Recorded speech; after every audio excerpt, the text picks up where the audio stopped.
had that happen, remember? Paul had people writing his name all the time. And they didn't Catholicize it, they just condemned the documents. So in this case, this is a document that was around for a long time, but the Jewish War, First Jewish War, you already had people altering it because Christianity split between the Gentile apostolic form and then the Jewish Christian communities that refused to acknowledge Paul and his authority. This was after the synoptic texts, that's Matthew, Mark, and Luke, after the synoptic texts were already in circulation and for the most part became standardized versions. As a result, what remains of the Gospel of Hebrews is likely an adulterated or redacted version. That means someone has purposely altered it for specific intent. But there is no doubt that it made a significant impact on those who studied the teachings and traditions attributed to Jesus as late as the 4th century. Before I go to the next page, anything that you find people like Origen and Irenaeus and Jerome, Jerome was a heresy, so was Irenaeus. Neither of them condemned this gospel. Not only was Jerome a heresy hunter, he purposely sought out gospels that were fraudulent and exposed them. He translates this one in Greek and Latin and spreads it through his churches. This is the translator of the Vulgate, the most important Latin version, takes this gospel and does the same thing with it as he does the entire Bible. So why don't we? Exactly. They had a copy. And I'll explain tonight what happened to the copy, and I'll explain tonight that there actually were multiple copies at the time of Jerome. And everybody cited it. So you'd expect a document that important to be widely discussed. It's never talked about. And yet, before the end of the evening, I will prove to you that this is the gospel that Paul used in his works. I'll prove it to you. This is an important text if I can prove that. And I'll prove that. The only writer ascribed to such a text was Matthew.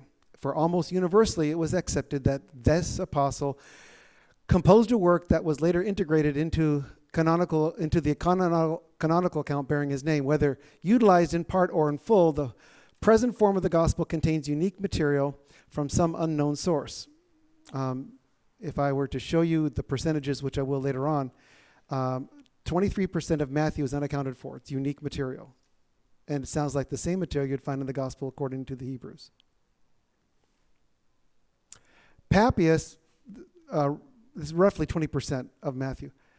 Papias, who was well known in Western Anatolia, that's Pergamum, Ephesus, those places, at the turn of the 2nd century claimed that this disciple composed a Hebrew gospel that circulated widely among the Jewish converts. Most modern scholars agree, however, that the canonical text is not a translation of this original form, and it is likely it was a completely different document that was circulated during that time.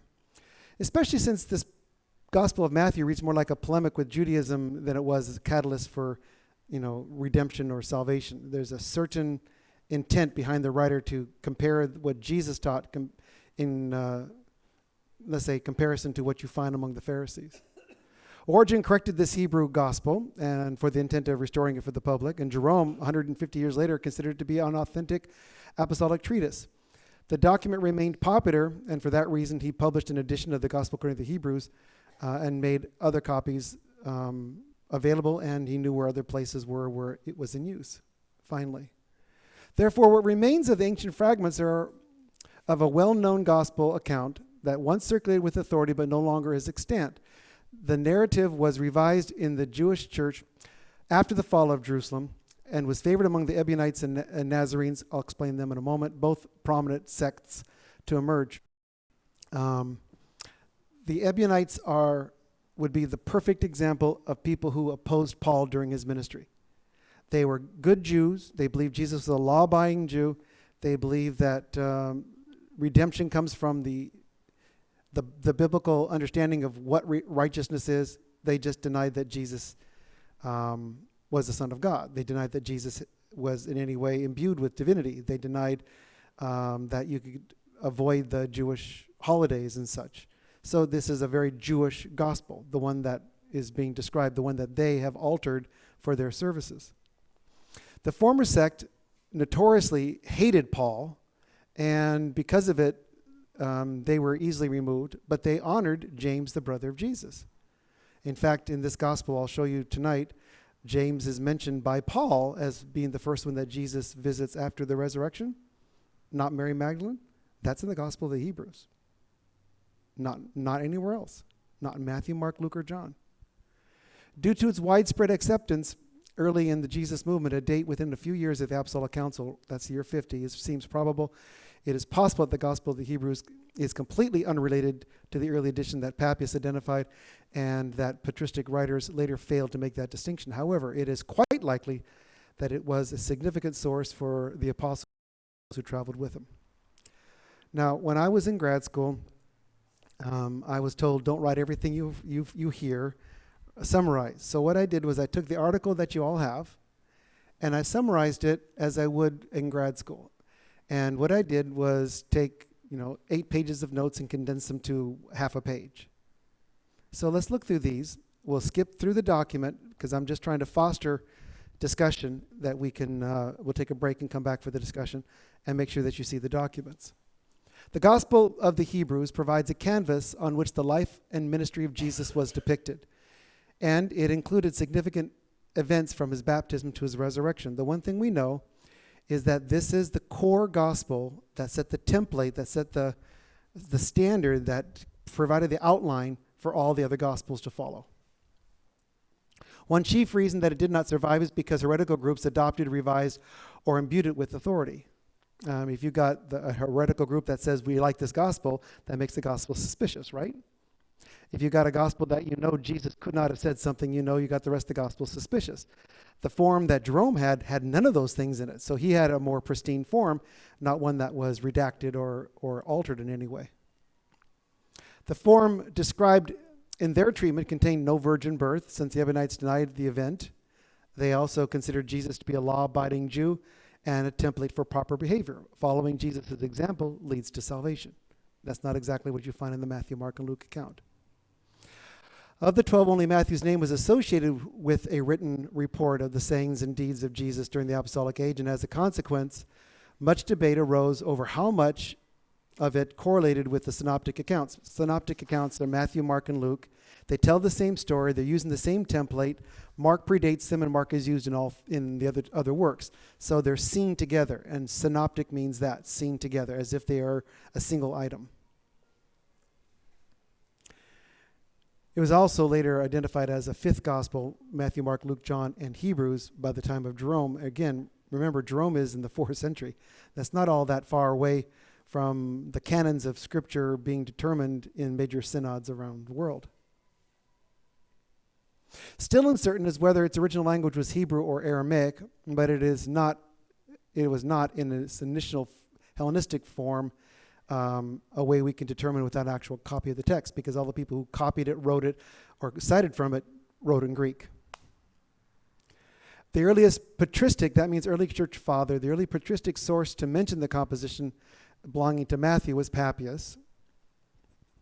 He claimed that the apostle compiled a collection of Jesus' sayings in Hebrew or Aramaic, and that each reader interpreted as best as he was able. That makes good sense to me. Jesus spoke Aramaic. If you're going to quote Jesus, you put it in Aramaic. If you're not an Aramaic speaker, then you deal with a Greek speaker who has an Aramaic text as best he can translate it. That's the purpose, the function of a reader in the early church. We don't have those today. But in the 1st century, they had readers, people who interpreted, people who translated, people who explained documents. Paul's new epistles here, let's all go down, the reader will explain it to us. Because Paul's kind of dense. I mean, it's really, every sentence is very, very thick.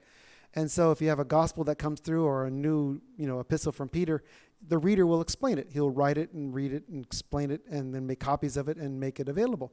But his real job was to make sure that no one walked away with a misperception of what was being described. And you can imagine how important that is with someone like Paul, because every word that Paul wrote seems to have enormous impact on what follows. Still uncertain, identified as the father of church history, Hegesippus also asserted that the gospel according to the Hebrews was written in Syriac or Aramaic. Jerome provided editions for both gospels in Latin and Greek for the public, so if it had any heretical content, he wouldn't have issued it at all. Jerome also acknowledged that a few other copies were known in his day. One was in Pamphilus' library at Caesarea. Give me a minute for this, because we'll talk about it later on in this series. But Pamphilus collected 30,000 volumes during his lifetime, and they're all Christian texts. Many of them were manuscripts. There are 4 major schools of manuscripts. One of them is Caesarea. That's Pamphilus' library, as early as the 4th century. Actually, early as the 3rd century. He dies in the Diocletian massacre, in the Diocletian persecution. That would be around 305. So you have this body of 30,000 Christian texts, including manuscripts, etc., and a copy of the Gospel according to the Hebrews. Why wouldn't you expect it to be there? Why do we know this? Because Eusebius, who is the father of church history, the big, 10-volume set from him, he took on his name because Pamphilus was his mentor. So that's how you would never have heard of Eusebius if it wasn't for Pamphilus and the magnificent library that he had. And one of the copies that he used for his edition was that Pamphilus' library. He hired these scribes, we'll talk about it another time, but he hired scribes to do nothing but make copies so churches can have accurate copies of the New Testament. So much of our textual criticism is due to the brilliance of this remarkable individual who wanted to get out as quickly as possible translations, versions, excerpts, etc. from the Bible and make them available to other churches. Jerome also acknowledged that there were a few copies in Pamphilus' library. The title implies an Aramaic-speaking Christian readership. Gospel according to the Hebrews ought to say that. And this suggests a date prior to the fall of Jerusalem. In fact, it would make no sense afterwards because the synoptic gospels were already in circulation. So when would you need a text that describes Jesus as Jewish but not Paul's form of Judaism, and as Jewish but not the Ebionites' form? Well, right after the council in the year 50. So somewhere between 50 and 53, this gospel first circulated. That's a very early gospel. That'd be earlier than anything we have regarding Jesus. Again, why don't we talk about this stuff? This is the most important gospel ever written, and we never discuss it. Hence, the gospel according to the Hebrews is independent from the 4 canonical accounts, Matthew, Mark, Luke, and John, due to the unique material it contained. Some of the big problems we're going to face this evening is that story of the adulteress woman. It's found in here. It's found in here exactly as you find in the 4th gospel, in John's account. And yet it doesn't belong at all in John's gospel. In fact, if you remove it, the story reads very fluently. Someone added it. And it was such a brilliant story. It was so well known that they just took it and introduced it into the Gospel of John, even though manuscript evidence doesn't show it was there till the 4th or 5th century. Audience and intent. All early patristic writers maintain that the recipients of the Gospel of the Hebrews were observant Jews who rejected assimilation into Hellenistic communities of the diaspora. There's a lot of that. After the First Jewish War, if the story is true, and the major rabbi, sages, Pharisees of the day got together to determine where do we go next, since the Sadducees are all gone, all of our brothers are practically killed, what do we do next? They got together, and the first thing they did was shun Hellenism, which is no Bible in Greek, no communicating in Greek. Everything has to be in our original language to preserve it. Well, the Septuagint was the Bible of the ancient world, and that's in Greek. Alexandrian Christianity, Alexandrian Judaism, the Bible of Christianity was the Septuagint. Even the Bible that Paul used was the Septuagint, the Greek version. And one of the reasons people struggle with this is actually a non-reason. They say, well, we want the original form. You wouldn't have from Paul anyway, because they didn't quote, they paraphrased. You look at all the scriptures from these early 300 years of Christianity, the ante-Nicene period, they're paraphrasing. You all know when Paul said this. You all know when Jesus said this. They paraphrase. So having it in front of you wouldn't help you. It was what was transmitted verbally that ended up making the difference in doctrine. Is it paraphrase a good way to say it, or is it based on oral language tradition? It depends where you're living, because tradition follows a location. Usually tradition doesn't spread until several years later. It has to codify. Can I give you a really good example? But don't you think there's an accountability, validity to it that we might not necessarily have today? Oh, no, certainly we don't have it today. But let me give you an example of how brilliant this can be, because this is something we think oral tradition is like a game of telephone. It's not like that at all. In fact, it's the opposite. It's the exact opposite of this. All of those great stories of Homer and going to the great place, those are all oral tradition. Those are all captured while traveling from place to place, writing down the best of the stories for the Odyssey, for these remarkable, even Hesiod, all that was oral tradition. All the gods, all the stories of the gods, that was all oral tradition. They got it very consistently from place to place, and that's how they wrote it. It was all oral tradition. And we kind of have this tendency to think oral tradition can be brushed off. No, oral tradition is pretty much why Paul would say faith comes from, and not from reading, comes from hearing. You hear it, it makes sense. A different person may explain the same thing in a different way, and suddenly it makes sense and is applicable. That's oral tradition. So good oral tradition is when you hear it and you go, that's it. Bad oral tradition is, why would that be anachronistic?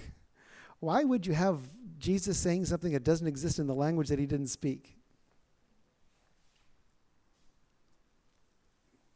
Yeah. When did they start writing everything in Greek? The earliest New Testaments we have are the Gospel of the Hebrews, then Mark that follows. In fact, next week we talk about Mark. And that's very early. Peter's still in prison, so that has to be around somewhere between 65 and 68. That's very early. Luke follows that right on the heels, and then John doesn't come into the picture until about 105 to 110, and a lot of people wouldn't use the Gospel of John because it's so incredibly different. 90% of it is very different from the synoptic tradition. But so they start off early, but there could have been, how many Gospels did I think circulated? A handful. I don't think there were hundreds of them. By the 4th century, hundreds of them. Because every group that emerged wants to take the gospel story and weave it around their local tradition and therefore add authenticity. This strongly suggests that some of these sects were remnants of the Judaizers. These are the people who tried to thwart Paul's missionary activity. The Judaizers went around and told people Paul was full of lies. They called him heresy. They called him out on heresy. They refused to accept his blind reception of the Hellenized world, especially Jews who have clearly fallen away if they're reading the Septuagint, that sort of thing. And so I think what you find here in these accounts is Paul had these Judaizers. Once Paul is out of the picture, the Judaizers break away because the first Jewish war breaks out. They break away. They remain ardently haters of Paul, and they weave Pauline theology around the stories of Jesus in order to have Jesus confront Paul. And that's a clearly contrived text, and there are plenty of those. After the martyrdom of James, but before the fall of Jerusalem, the church in Jerusalem moved to Pella across the Jordan. This was a thoroughly Hellenized region. In fact, it's called the Decapolis. It means 10 cities. It's all Greek-speaking. So you take a Jewish church like you find in Jerusalem, and you move it to Pella, a thoroughly Hellenized. Within 10 years, everybody was speaking Greek. Everybody would be reading Greek. All the texts would be in Greek. So the original feel to the gospel according to the Hebrews would be lost unless it were a translated form. This, of course, resulted in schisms between those dwelling in Greek-speaking provinces and those who refused to join them or to remain under the authority of the Jerusalem leadership. This led once again to the exaltation of James in such communities because the one thing that everybody agreed on is James was a pretty cool guy, that James really had his act together, that James was a Nazarite, a holy man, that both Jews and Christians could embrace his integrity, which made him the perfect transitional figure between the apostles and Pella, where they moved before the Jewish war. This is precisely what is preserved in the Gospel of the Hebrews. In fact, it is one of the most distinguishing features of the document. This resulted in numerous independent legends regarding James as early as a follower, disciple, despite the fact that the canonical records only state that he believed after the resurrection. So if it's true that the Gospel according to the Hebrews describes James as taking a meal with Jesus right after he resurrects, either he converts very quickly or there's a very different tradition that's circulated regarding James. Which one would I accept? I would accept the one that exposes James as the leader of the church, because that's the one tradition that is very consistent. And I would say that the other people who looked at the synoptic story and saw James may have been one of the brothers he's never named, but one of the brothers who thought Jesus had lost his mind, James isn't mentioned. But if James is a Nazarite, which is what almost everybody in the early church said, he couldn't have left Jerusalem very far anyway because he has to be by the temple. So all those things we know about Nazarites in the first century match everything we think about James, the brother of Jesus. And those things that we don't want to hear, like, the gospel stories don't agree, has more to do with the fact that There's a long history in various communities that would allow more than one tradition. And I have no problem with that, if there's a lesson to learn from that. By the close of the 3rd century, there was more than one version of the gospel according to the Hebrews in circulation, as we said. 2 distinct groups utilized it. I mentioned that. James was martyred in 61 at Jerusalem, and Peter was crucified in 67. Traditionally, therefore, that's why Paul identifies each as a pillar of the church. They were stalwart people, and James and Peter are going to be among those that Paul responds to. Despite what everybody says, and despite every book that's written to the contrary, Paul and Peter weren't enemies. Quite the contrary. They used the same amanuensi. They use Mark constantly. They use the same ministers as they travel. They constantly are aware of each other's whereabouts, and it's because Paul said, I never want to cross into a territory where one of the apostles are. There's plenty of the world to cover. I want to go to places the apostles have never been. So he keeps going more eastward, and Peter stays back in that million body of Jews that live around the Black Sea region. And each of the apostles went where the Jews were dwelling. They're not going to go where pagans are dwelling. They're going to go where Jews are dwelling, because the Jews would bring the pagans with them once the gospel starts to spread. It is not likely that any of the apostles survived the persecution of Nero. That ends in 68, even though Nero was out of town at the time. There was a vacancy in leadership in the Jerusalem community because they've all left to Pella. And as we described earlier in another class, the next person in line was another individual who was related to the family of Jesus. 3 major events shaped the community that revised the initial form of the text. 1, the ministry of Paul. That's going to make you either hate or love Paul. The Council of Jerusalem, which is either going to make you accept or reject the authority of those who made that decision, that Gentiles are now full-fledged members. And the destruction of the temple, because once the temple is destroyed, you no longer have a place of authority. You no longer have the Sadducees. You no longer have the high priest. You no longer have the sacrificial system. The Pharisees was the only surviving Jewish sect to survive the destruction of Jerusalem, and their counterpart would have been the Hellenistic Jews that were living in diaspora. That's those living in large blocks of populations around the world.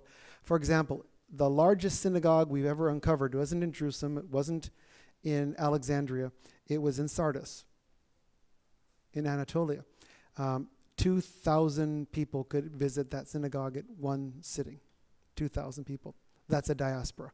When you've got 2,000 significant Jews in one region, that's a diaspora. So when you look at Paul, who writes to the diaspora, or Peter, who writes to the diaspora, or even James, the diaspora, it's Jews living outside the city but are still in contact with the leadership.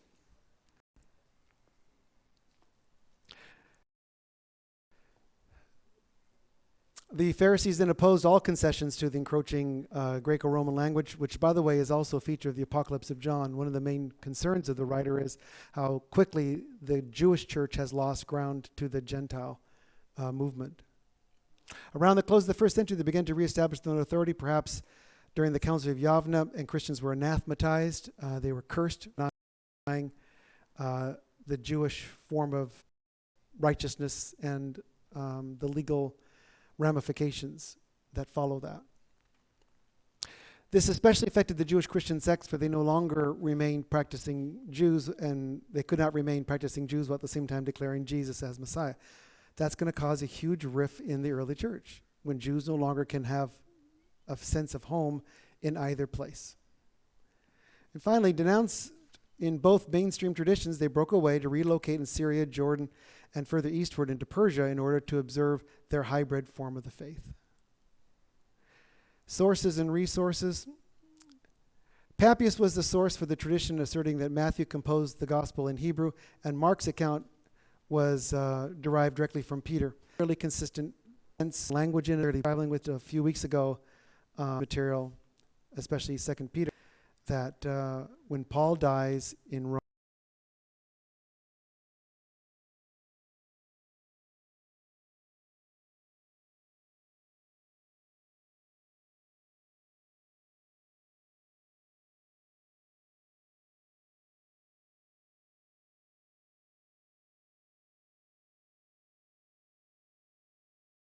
Rome after execution. No one knew where he was for 3 or 4 years before. He went to the went to the west as far away as Spain. No one hears from him again. They all think he's dead, and that's what 2 Peter was all about. 1 Peter was all about. We know you miss him. We know it's all this. He's using Paul because Paul and Peter were good friends, and that's why Silas is the one who writes the epistle, is because Silas was the one who Paul used for his epistles as well. It seems likely that such a gospel would be then therefore written after his martyrdom. So after, let's say, 61, this predates the canonical gospel. So somewhere between 50 and 61, the gospel according to the Hebrews emerges.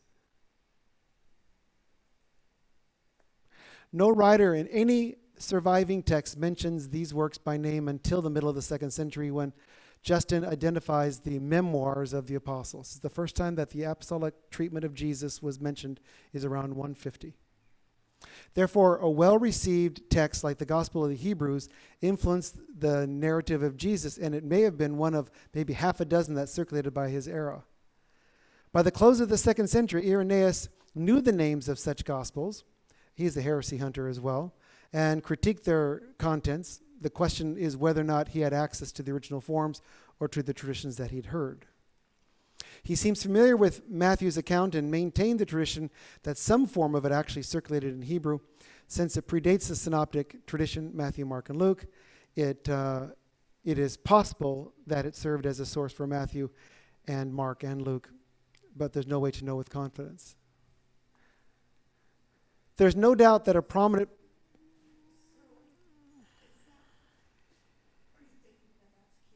No. Q is yet another source that was a collection of Jesus' sayings. And when you look at, let's say, Luke chapter 6 and Matthew chapter 5, the ideas are identical. The terminology is not. Again, it's not they're writing exactly what Jesus said because they're not writing in the language of Jesus. So they're going to summarize. To give you an example of Q, in Matthew's account, it'll say, be perfect as your heavenly Father is perfect. But the word there in Greek is something more like live to the maximum of your capacity, do all you possibly can. Well, that concept doesn't even exist in Greek. So in Luke's account, he's going to say, use the same ideas, but employ a different terminology.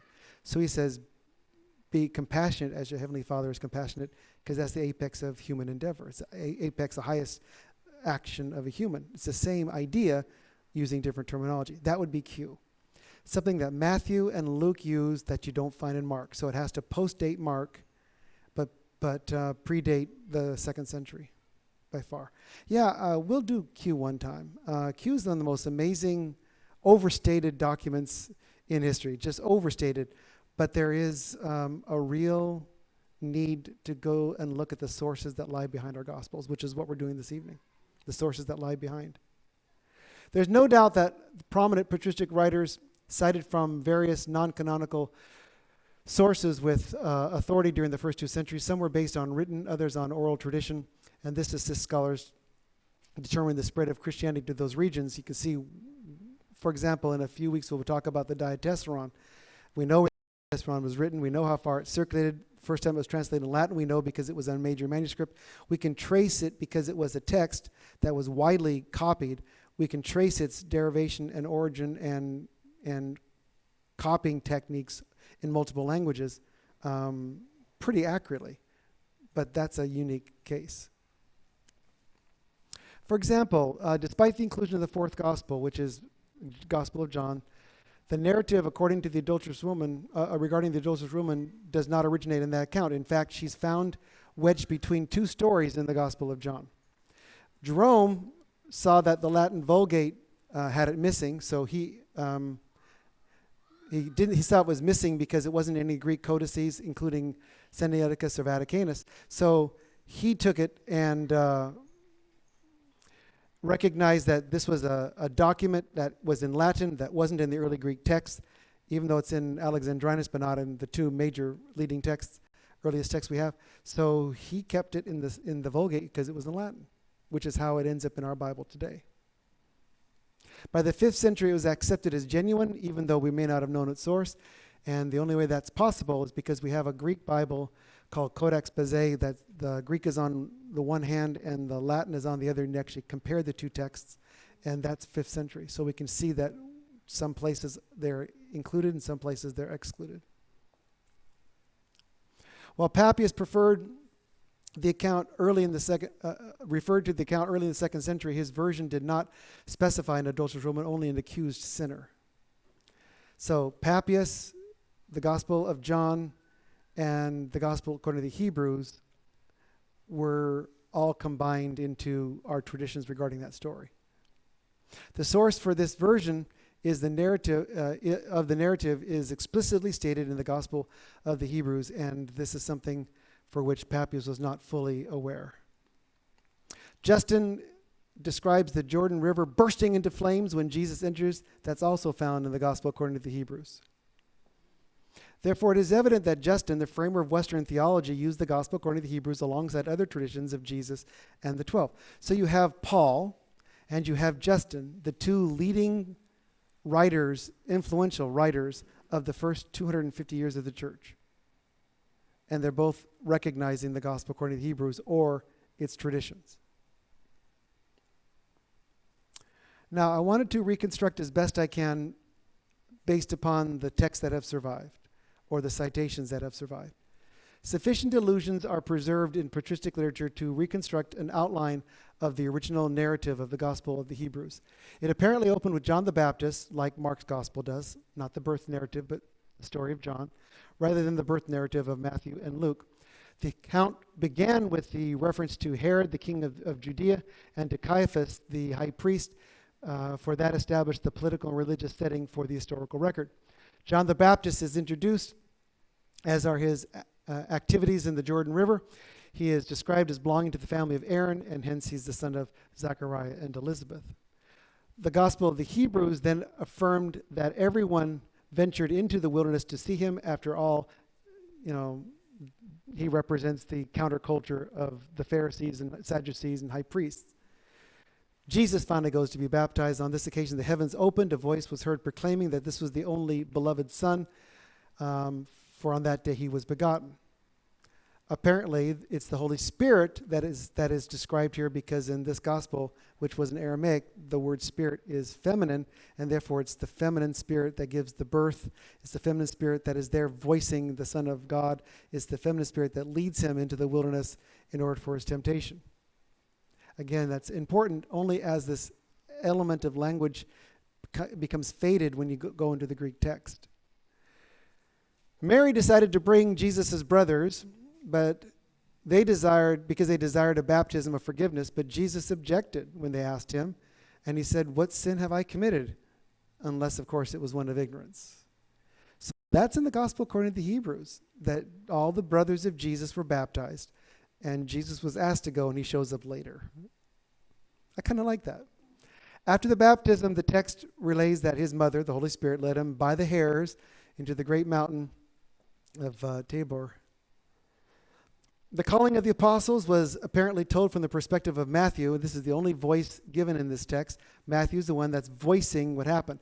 This would make good sense why Matthew's name was attached to this work very, very early, because he was the only outspoken individual among the 12 for this particular storyline. The calling of the apostles is described as being told from Matthew's perspective, and he says that Jesus was around 30 years of age at the time. While at Capernaum, Jesus entered the house of Simon Peter and announced that those he'd already selected. Matthew was approached while sitting at the tax booth. He was asked to join the rest of the disciples who represent now this new Israel, for they were 12 in number. All again from the Gospel of the Hebrews. Other stories, likewise, including parables and healings and instruction, are found in the synoptic tradition.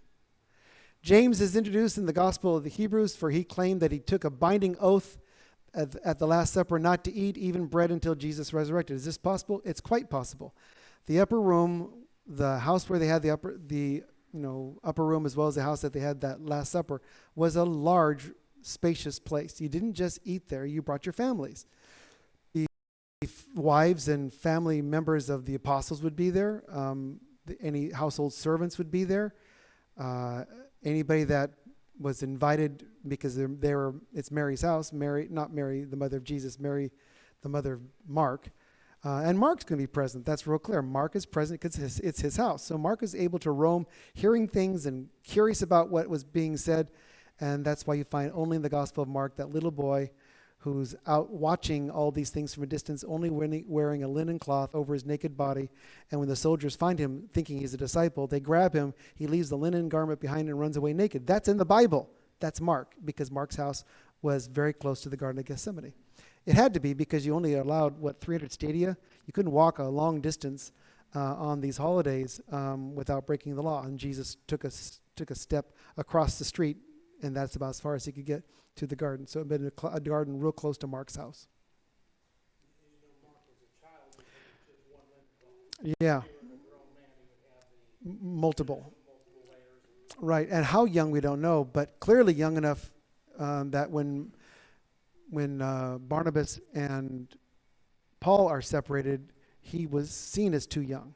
And he's Barnabas' cousin, or Barnabas' nephew, one of the two. And it's that youth that kept him back. Even when Peter's in prison, he's described as my son because there's no parental figure there. Mary, the mother of Mark, is still in Rome.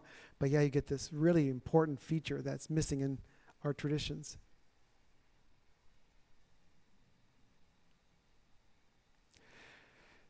So after he says he will not eat bread until Jesus resurrected, as a result, the risen Christ appears to James and offered him because the Son of Man no longer slept. While this does not appear in the Synoptic Gospels, it certainly does in Paul's epistles, as I said. Where else would Paul get this? Again, we don't know what Paul uses the gospel, but it makes good sense to me that he used the earliest one out there, and that would be this one predating Matthew, Mark, Luke, and John.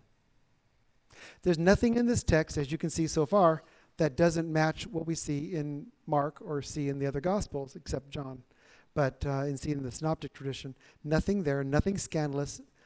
Even the water of the Jordan turning in fire, Justin Martyr says the same thing, that when Jesus touched the water, it turned into fire. Look at the story, a parallel story in the Israelites wandering in the wilderness. In Exodus, it says the great mountain. They're going to go to the great mountain. And the great mountain is where God's going to give them the law. When they saw it, they agreed.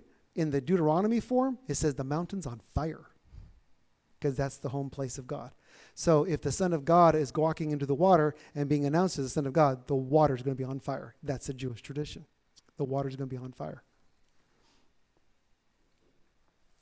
Since it only appears in these two sources, and because those who adapted the Gospel of the Hebrews despised the Apostle of Paul, there's no way they would have borrowed from other tradition. They would have retained their tradition and blamed Paul for not using it. They so hated Paul that they wouldn't even use his name in their services. In contrast, the great heretic Marcion, his whole movement was about Paul. So there were those who hated and those who loved Paul. And in this particular case, you have Paul being used as this remarkable catalyst for discussion with whether or not James appears with Jesus just after the resurrection. Yeah. So you're thinking that the Gospel of the Hebrews was the source of the three synoptics? No. It's a different independent. It's the source of Paul, though, because none of the Gospels would have been written before Paul's missionary activity in, let's say, 65. Yeah, but we don't have there's no hint that someone actually sat down and borrowed. Mark's gospel was the source everyone used because that was Peter's voice. So you find Peter describing things through the mouth of Mark throughout. In fact, one of the most interesting elements of that in Mark's gospel is in Matthew and Luke, Peter comes about a bit like the resident scholar. In Mark, he comes across as a doofus, because that's Peter's own description of his own connection with Jesus. So yeah, Mark was very honest with how Peter recalled the stories, but they weren't done in sequence. We'll talk about this next week. So you don't think that the evangelists had access to the gospel? They didn't have Matthew, Mark, and Luke at their fingertips, so almost the gospel according to the Hebrews. Did Matthew, Mark, and Luke have access to the gospel? No, no. But the oral traditions would have been there nonetheless. The earliest gospel we have is Mark, and none of Mark reads like it was written in Aramaic, and none of Mark reads with the storyline like you find. It's an independent. It probably arose among the Jewish places, the Jewish enclaves, and the diaspora, but it was written not in Greek. Matthew, Mark, and Luke were clearly Greek written. And then Jerome was so impressed with the story that He was so impressed with the gospel entirely that he translated it for the public. but then added. Yeah, because of it. Yeah. Do you think that's the only story that's been added? No. But there's no way to know. Give me a minute to cover this because it's not any of the things we're going to talk about. I love the Gospel of John. I like reading it off years. Brilliant, pure. Matthew again. Mark's Jesus never speaks later. Or here in Mark is the first attempt to get an apostolic gospel. I think what you see in John is the first attempt to Hellenize it for the masses. And I think what you see in the gospel according to the Hebrews is the raw Jesus without any doctrine, without any sectarianism attached to it. So, and I don't know why we don't talk about it more, because it would ease a lot of the tensions. What if you call the Apocalypse of Peter? It's so expanded that it's now translated into multiple languages until a man named Dante comes along and plagiarizes it entirely and writes a whole book about it. So from the small text of a fragment we have of Apocalypse of Peter to Dante's Inferno, heaven and hell, yeah, all that because of one document that did not survive and really sparked the flames of inquiry.